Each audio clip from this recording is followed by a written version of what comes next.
ಕಾಲ್ದು ಸೊಂಟದ್ದು ಸಣ್ಣ ಸಣ್ಣ ಮಾಡ್ತಿಲ್ಲ ಸರ್, ಅದು ಇವಾಗ ಇಟ್ಕೊಂಡಿದ್ದು. ನೀನು ಬಾರಾಗಿರ ಎತ್ತಿದ್ರಾ? ಅಂತ ಇಲ್ಲಿ ಎತ್ತಿಲ್ಲ. ಬೆಳಿಗ್ಗೆ ಇದು ಮಾಡೋದಲ್ಲ ಇದಾಗಿ ಎಷ್ಟು ತಿಂಗಳಾಯ್ತು ಸರ್ ಇದು? ಆಲ್ರೆಡಿ ಸುಮಾರು ದಿನ ಆಯ್ತು. ಯಾಕಂದ್ರೆ ಗೊತ್ತಾಗ್ಬಿಡ್ತದೆ ನೋಡಿ, ಎಕ್ಸ್ರೇ ಗೊತ್ತಾಗ್ಬಿಡ್ತದೆ. ಎಕ್ಸ್ರೇ ಮಾಡಿಸಿ ಎಕ್ಸ್ರೇ ಒಂದು 2-3 ತಿಂಗಳು ಇದು ಅದೇ ಎಷ್ಟು ತಿಂಗಳಾಯ್ತು ಕೇಳ್ತಾ ಇರೋದು ನಿಮಗೆ? ನಾಳೆ ಆಗಿ ಒಂದು 7-8 ತಿಂಗಳಾಗಿದೆ ಸರ್. ಇದು ಆಗಿ ನೋವು 7-8 ತಿಂಗಳಿಂದ ಇದೆ. ಇವಾಗ ರೀಸೆಂಟ್ಲಿ ಸಿಕ್ಕಾಪಟ್ಟೆ ಪೇನ್ ಬಂದಿರೋದು. ಒಂದು 15 ದಿವಸದಿಂದ ಸಿಕ್ಕಾಪಟ್ಟೆ ಪೇನ್ ಬಂದ್ಬಿಟ್ಟಿದೆ. ಈ ಕಡೆ ಹಿಂದೆ ಕೂತ್ಕೊಳ್ಳಿ, ಸ್ವಲ್ಪ ಚೇರ್ ಇಟ್ಕೊಳ್ಳಿ ಸರ್.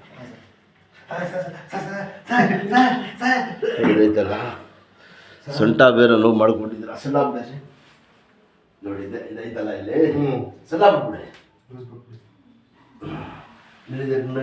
ಇದಡಿ ಸೊಂಟ ನೋವು ಜಾಸ್ತಿ ಆಯ್ತಾ? ಕೊಡಿ ಅದು ಬೇರೆ ಹಿಂಗೆ ತಿರುಗಿ ಸರ್, ತೆಗೀರಿ ಸರ್ ಜಾಕೆಟ್. ಇದು ಏನು ಬಾರಾಗಿರ ಹತ್ತಿದ್ರಾ? ಎತ್ತಿಲ್ಲ. ಟಾಯ್ಲೆಟ್ ಮಾಡಿ ನಿಮ್ಮ ತಂದೆ ಇರು? ಇಲ್ಲ ಸರ್, ನಮ್ಮ ಸರ್ ಒಳ್ಳೆ ಬನ್ನಿ ಸರ್. ಅಲ್ಲಿ ದೇವ್ರ ಹೆಸರು ತಗೊಂಡು ಮನೆ ಕೊಡಿ, ದಬಾಕೊಂಡು ಪೆನ್ ತೆಗೀರಿ. ಪೆನ್ ಚುಚ್ಬಿಡ್ತದೆ, ತೆಗೀರಿ ಪೆನ್ನು. ಮಕ್ಕಳು ದಬಾಕ್ ಬನ್ನಿ ಕೊಡಿ ಫುಲ್ಲು. ಸ್ವಲ್ಪ ಇಟ್ಕೊಡಿ.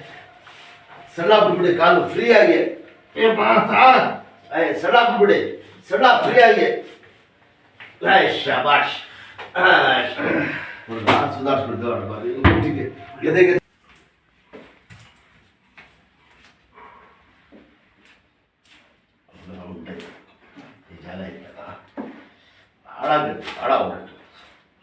ಎಷ್ಟು ತಿಂಗಳು ಸರ್ ಆಗಿ ಇದು? 8-9 ತಿಂಗಳಾಯ್ತು ಸರ್. ಈಗ ಶೂ ಆಗ್ತಾ ಇದ್ದೀರಾ? ಶೂ ಆಗ್ತಾ ಇದೆ, ಬಿಟ್ಬಿಟ್ಟಿದ್ದೀನಿ ಈಗ. ಸ್ವಲ್ಪ ವಾಸ ಆದ್ಮೇಲೆ ಹಾಕಿ ಅಂತೆಯಾ? ಓಕೆ. ಏನು ಹೇಳಿದ್ರು ಡಾಕ್ಟ್ರು? ಅವ್ರ ಹತ್ರ ಏನೋ ಇದಾಕ್ಬೇಕು, ಗಾರೆ ಹಾಕ್ಬೇಕು ಅಂದ್ರೆ. ಎಲ್ಲಿ ತೋರಿಸಿದ್ರು? ಎಲ್ಲ ಇದು